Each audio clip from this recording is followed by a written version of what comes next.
क्या प्रधानमंत्री को बदनाम करने की कोशिश किसी राज्य के बड़ी ताकतवर लोग कर रहे हैं या सनातन के प्रति इनका सम्मान नहीं। इस हिंदुस्तान में तीन चीज पर कभी भी मूल्यांकन नहीं। एक है जितने मंदिर गुरुद्वारे चर्च मस्जिद हैं, जीएसटी एक बड़ा अभिशाप, वरदान नहीं है। माननीय सदस्य पप्पू यादव जी, सबसे पहले जब सशक्त भारत की बात आती है तो हमें 3-4 सालों से लगभग किसान जो बैठे हैं और जो किसान की मौत हुई, आत्महत्या हुआ, एक तरफ किसान है, एक तरफ मणिपुर है, एक तरफ पूरे देश में नीट से लेकर के सभी तरह के एग्जामिनेशन पेपर का लिकआउट है और लगातार बच्चों पर जुल्म, बच्चों पर केस, बच्चों जो आईएएस बनेंगे, जो देश का निर्माण करेंगे, उनके पेपर लिकआउट हो। आज़ाद हिंदुस्तान के बाद हमारे मजबूत प्रधानमंत्री हैं, लेकिन जब हम सोचते हैं इस देश के इन सारे मुद्दों को, तब मुझे लगता है कि एक तरफ अमेरिका जहाँ पर इतने सारे सवाल आ गए, दूसरी तरफ महाकुंभ जहाँ पर आज़ाद हिंदुस्तान के बाद नेहरू जी के समय में जब 848 मात्र बजट थी, तब नेहरू जी ने जिन बातों का उल्लेख किया था और उसके बाद लगातार हर 12 सालों के बाद महाकुंभ, और आज इतने सशक्त प्रधानमंत्री के रहते हुए क्या प्रधानमंत्री को बदनाम करने की कोशिश किसी राज्य के बड़ी ताकतवर लोग कर रहे हैं या सनातन के प्रति इनका सम्मान नहीं। तो सशक्त भारत की बात यदि आती है तो बगल में हमारा कोई भी पड़ोसी देश रास्ते देने को तैयार नहीं है, हमारे साथ व्यापार करने को तैयार नहीं है। जो डेवलप कंट्री है, वियतनाम, ताइवान से लेकर के सब चाइना के साथ जा चुका है।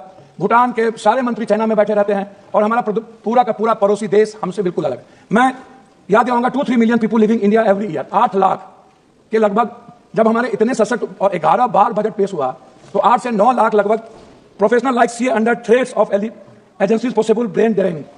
मैं नो रिलैक्सेशन और tax reason more than 30% people ITR in old scheme discouraging investment and saving. आप जब देखेंगे मानवर, मैं 3 लाख सबसे ज्यादा कर्ज आप उठा करके देखिए कि इस भारत पे लगभग 2024 में भारत पर विदेशी कर्ज 711.8 अरब डॉलर, मतलब 1,96,00,000 लगभग करोड़ का हम पर कर्ज है। जो यह कर्ज क्या भारत चुका सकता है? तो मेरा आग्रह सभापति महोदय आपसे है, इस हिंदुस्तान में 3 चीज पर कभी भी मूल्यांकन नहीं हुआ। एक है जितने मंदिर गुरुद्वारे चर्च मस्जिद हैं, हम एक मंदिर की बात करें, गुरुद्वारा और चर्च और मस्जिद की बात छोड़ दें तो 3.5 से 4 लाख करोड़ रुपया मंदिर में डिफिसिट है। गुरुद्वारे अलग है, अन्य मंदिर अलग है, अन्य चीज अलग है। क्या हम उस पैसे पर जो जिस कर्ज है आज, क्या हमारा वित्त मंत्री उस पैसे पर कोई निगरानी नहीं रखता? क्या उस पर कोई टैक्सेस की बात नहीं आती? 2 दिन का खाना खिला करके क्या हम उसको पूरी फ्रीडम दे देंगे? दूसरी तरफ जितने बाबा लोग हैं इस हिंदुस्तान में, किसी के पास 2,000 करोड़ का है, 10,000 करोड़ का है, वो लोग जो फंडिंग रेज किए हैं उनको जिस तरीके से अकूट, आप मैं सब बाबा का नाम नहीं ले पाऊंगा क्योंकि सभापति महोदय आप ही समझते हैं कि हिंदुस्तान में मतलब फकीरी और अमीरी ये दोनों में मजा है। और जिस तरीके से बाबा लोगों ने इस देश को एनजीओ के माध्यम से, एनजीओ भी है लगभग 33 लाख करोड़, तो एनजीओ का क्या कारण है कि एनजीओ पर किसी भी तरह का टैक्सेस या हमारे गवर्नमेंट का रिलैक्सेशन फ्रीडम है जिस तरीके से उसको लूटने की, उस पर हमारा अंकुश नहीं है। दूसरा है CSR फंड। CSR फंड, आप बड़ी बड़ी जो कंपनियां हैं, बड़े बड़े जो हमारे सरकारी कंपनियां, वो CSR फंड क्या करती है सभापति महोदय? वो कहां लगाता है, किसको देता है, किस MP के क्षेत्र में बात करके? सभापति महोदय बात तो करने दिया, हम इतना 9 बार तो बेकार है। मेरा कुछ नहीं कहना अध्यक्ष महोदय, नोटबंदी के बाद आप उठा के देखिए 16.99 लाख करोड़ डिमोनेटाइजेशन का मामला था और उसके पहले 35.99 लाख करोड़ का था, आज भी 35.99 लाख करोड़ का है। कितने लोग मरे? मैं अरे आप घंटी बजा दी है तो मैं बोल नहीं पाऊंगा। मेरा सिर्फ रिक्वेस्ट आपसे इतने है अध्यक्ष महोदय, मैं सब कुछ रख देता हूं, मैं आता हूं हेल्थ और एजुकेशन पे, मैं वहां रख दूं, ठीक है? मैं आता हूं हेल्थ और एजुकेशन पर अध्यक्ष महोदय आपसे। हमें आप एक बात बताइए कि इस बजट में हेल्थ पर अल्ट्रासाउंड, CT स्कैन, MRI या मिडिल क्लासेस के लिए आप यदि सभी पर GST 28% GST लगभग सीमेंट पर, आप एजुकेशन पर पूरा GST लगाए हुए हैं, पेंसिल पर, कलम पर, दवा पर, किताब पर, बच्चे पढ़ पाएंगे अध्यक्ष महोदय?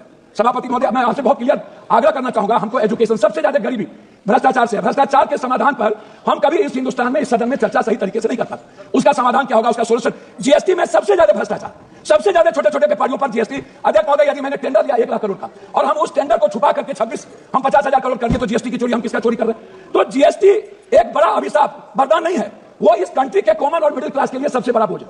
आप इसको उठा के सर देख लीजिए। एक है किचन, किचन पर आप GST डाल दिए, आप हेल्थ पर GST, हेल्थ के इंफ्रास्ट्रक्चर के लिए हमारे बजट में होना चाहिए कि मिडिल क्लास जितने बिलो ऑफ पॉवर्टी लाइन, हम अध्यक्ष महोदय मैं सिर्फ अपनी बात करके खत्म करूं, बिलो ऑफ पॉवर्टी लाइन जितने गरीब लोग हैं या मिडिल क्लास के बच्चे हैं जो एजुकेशन नहीं पढ़ पाते हैं, 10th क्लास जाते जाते लगभग 78-72% बच्चे ड्रॉप आउट हो जाता है, फिर 12th क्लास जाते जाते बच्चे लगभग 58% ड्रॉप आउट हो जाता है, नहीं पढ़ पाता है। हम उस बच्चे को अच्छा कोचिंग के लिए कोई व्यवस्था हम नहीं दे पाते हैं लगातार। नहीं, मैं आग्रह करूंगा अध्यक्ष महोदय, अंत में आप इतनी बार कर रहे हैं, मेरा आग्रह कि बिहार में बार बार एक चर्चा होती है मखान दुनिया में सबसे ज्यादा पूर्णिया में होता है, मेरे कंस्टिट्यूएंसी और कटिहार में होता है, वर्ल्ड उससे ज्यादा मखान कहीं नहीं है। सीमांचल, कोसी, मिथिला का एक भाग जो मधुबनी है, हम बार बार मखान की जो बात आती है, सर मखान का प्रोसेसिंग नहीं कोई जानता है। मखान फैक्ट्री की बात हमने किया, मखान का हमने प्रोडक्शन रेट की बात की, हमने बाजार की बात की, हमने कहा 10 फैक्ट्री, आप उसमें भी राजनीति कर रहे हैं। हम कोसी की बात नहीं करते हैं, सर 3 हिस्सा नदी से जुड़ा हुआ है। मैं लास्ट कर रहा हूं अध्यक्ष महोदय, भीमनगर बैरेज हो या फरक्का बैरेज, हम गंगा है, कमला है, महानंदा एक्सप्रेसवे है, गंडक है, 3 हिस्सा बाढ़ से हम प्रभावित हैं। आप कोसी केनाल हर बजट में लाते हैं,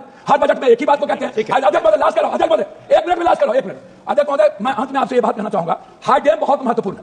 दूसरी बात कहूंगा कि स्मार्ट सिटी पूर्णिया के बारे में थी, कटिहार की चर्चा थी, आ रहा हूं अध्यक्ष महोदय। दूसरी तीसरी तरफ है हमारा, मेरी बात सुन लीजिए, मेट्रो। अध्यक्ष जी लास्ट कर रहा हूं, मेट्रो में पूर्णिया कटिहार जो हमारा इलाका है कितना महत्वपूर्ण है, लास्ट कर रहा हूं अध्यक्ष जी, बस लास्ट कर रहा हूं। मेट्रो अध्यक्ष जी लास्ट आधा minute, honourable member K Francis sir ji please visit, please आप बैठिए, हो गया आपका, हो गया, बहुत हो गया।